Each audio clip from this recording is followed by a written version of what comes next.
कार्तिक मास के शुक्ल पक्ष की पूर्णिमा को कार्तिक पूर्णिमा के नाम से जानते हैं। इस दिन तुलसी माता का शालिग्राम से विवाह कराया जाता है। वैसे तुलसी माता का विवाह तो कार्तिक मास के शुक्ल पक्ष की एकादशी से प्रारंभ हो जाता है, जो 5 दिनों तक चलता है और पूर्णिमा के दिन संपूर्ण होता है। इस दिन तुलसी माता की विदाई की जाती है।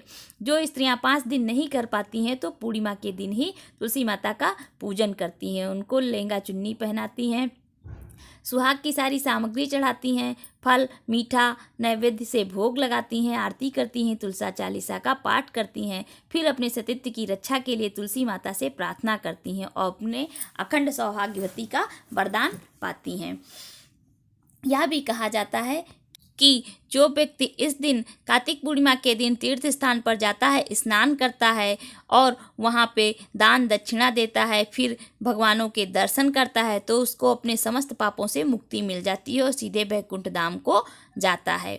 भागवत पुराण के अनुसार एक और मान्यता है कि दैत्यराज कालनेम की कन्या वृंदा का विवाह जालंधर से हुआ। जालंधर महाराक्षस था। अपनी सत्ता के मद में चूर उसने माता लक्ष्मी को पाने की कामना से युद्ध किया, परंतु समुद्र से ही उत्पन्न होने के कारण माता लक्ष्मी ने उसे अपने भाई के रूप में स्वीकार किया।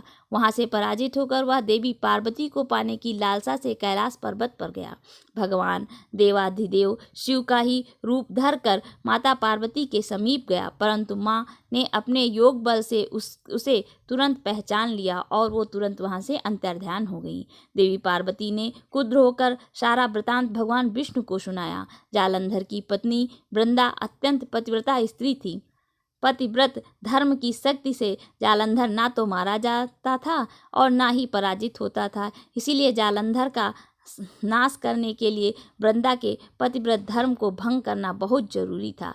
इसी कारण भगवान विष्णु ऋषि का वेश धारण कर वन में जा पहुँचे, जहाँ वृंदा अकेली भ्रमण कर रही थी। भगवान के साथ 2 मायावी राक्षस भी थे, जिन्हें देखकर वृंदा भयभीत हो गई। ऋषि ने वृंदा के सामने पल में 2 राक्षसों को भस्म कर दिया। उनकी शक्ति देखकर वृंदा ने कैलाश पर्वत पर महादेव के साथ युद्ध कर रहे अपने पति जालंधर के बारे में पूछा।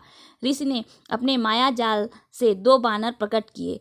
एक बानर के हाथ में जालंधर का सिर तथा दूसरे के हाथ में धड़। अपने पति की यह दशा देखकर वृंदा मूर्छित होकर पृथ्वी पर गिर पड़ी। होश आने पर उन्होंने ऋषि रूपी भगवान से विनती की कि वह उसके पति को जीवित कर दें।